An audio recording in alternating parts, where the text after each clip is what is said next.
नमस्कार, मी श्रुती राहुल बुलेटिनमध्ये आपलं स्वागत करते आणि सुरुवातीलाच महत्त्वाची घडामोड आहे. तपोवन संदर्भात राष्ट्रीय हरित लवादाकडून अंतरिम निर्णय तपोवन संदर्भात देण्यात आलाय. न्यायिक प्रक्रिया पूर्ण होईपर्यंत वृक्षतोड करता येणार नाही. याचिकाकर्ता श्रीराम पिंगळे यांनी ही माहिती दिली आहे. तपोवनातील वृक्षतोडीला राष्ट्रीय हरित लवादाकडून स्थगिती देण्यात आली आहे.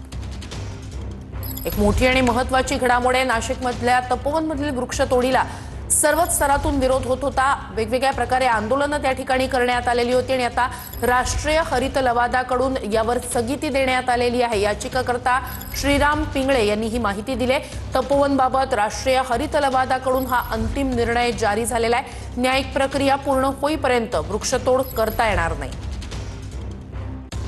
पहिला आदेश तर असा पारित केलेला आहे की आपण म्हणजे महानगरपालिकेनं न्यायिक प्रक्रिया पूर्ण केल्याशिवाय कुठलीही वृक्षतोड करू नये. हा महत्वाचा. एकही झाड तोडता येणार नाहीये. ती प्रक्रिया पूर्ण होईपर्यंत एकही झाड नाशिकमध्ये तोडता येणार नाही. ही गोष्ट म्हणजे तपोवनामध्ये तोडता येणार नाही. की कुठली वृक्षतोड प्रपोज्ड आहे, त्याची गरज काय आहे, त्याच्यासाठी आपण काय स्टेप्स घेतल्या, ट्री सेन्सस केलाय की नाही, अशा सर्व बाबींचा एक विस्तृत अहवाल तातडीनं एक समिती गठीत करून व आम्ही याचिकाकर्ते म्हणून आम्हालाही त्याची नोटीस देऊन पुढच्या घडामोडीकडे. गुलामानं प्रतिक्रिया द्यायची नसते आणि गांडुळानं फणा काढण्याचा प्रयत्न करायचा नसतो. नाव न घेता उद्धव ठाकरे यांनी एकनाथ शिंदेंवर टीका केली आहे.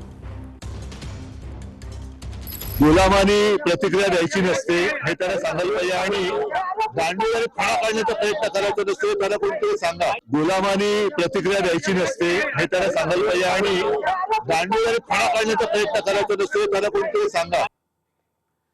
तर उद्धव ठाकरे यांनी विधानसभा अध्यक्ष राहुल नार्वेकर यांची भेट घेतली.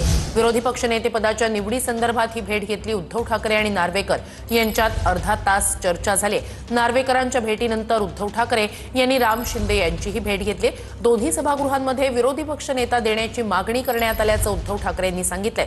विरोधी पक्षनेतेपद देत नसाल तर उपमुख्यमंत्री पदही रद्द करा अशी मागणी उद्धव ठाकरे यांनी केली आहे.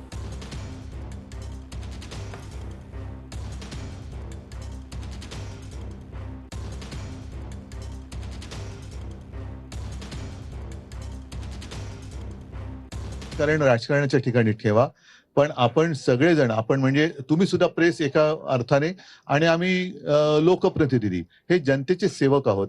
जनतेच्या प्रश्नांना वाचा फोडण्यासाठी म्हणून हे सभागृह आहे, त्यांना न्याय मिळवून देण्यासाठी म्हणून आपण निवडणूक लढवत असतो. ठीक आहे, काही कोण ज्याची संख्या जास्त आहे तो सत्तेवरती बसतो, बाकीचे समोर बसतात. खरं विरोधी हा शब्द माझ्या मते चुकीचा आहे. कारण कोणाचा विरोधी हे मी मुख्यमंत्री असताना सुद्धा बोललो होतो. तरी आता ती संज्ञा आहे. जसं ओला दुष्काळी संज्ञा नाही असं मुख्यमंत्री म्हणतात, पण विरोधी पक्षनेता ही संज्ञा असल्यामुळे विरोधी पक्षनेतेपद हे दोन्ही सभागृहामध्ये त्यांनी जाहीर केलं पाहिजे. संख्याबळ हा जर का नियम असेल तर मग नियमानुसार उपमुख्यमंत्री पण पद नाहीये, त्याला संख्याचं नाहीच आहे. कारण काय काय ठिकाणी तर नुसतं असंच नेमले गेलेले आहेत.